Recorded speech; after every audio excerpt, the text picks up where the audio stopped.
Today I say goodbye to my 1929 Ford Roadster.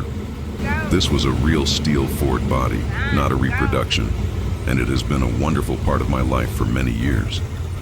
The time has come to pass her on to someone else who will enjoy the ride and create their own memories behind the wheel. Rebuilding this old hot rod was a rewarding journey, and I enjoyed every minute of bringing it back to life. Over the years, I attended countless car shows, met many great people, and was fortunate enough to win numerous awards. But more important than the trophies was the camaraderie. Spending time with fellow car enthusiasts, sharing stories, admiring each other's work, and talking about our passion for cars was always the best part. I will certainly miss the friendships, the conversations, and the excitement of taking the Roadster to shows. It has been a fun and memorable chapter in my life. Thank you to everyone who shared this journey with me. The Roadster may be moving on, but the memories will last forever.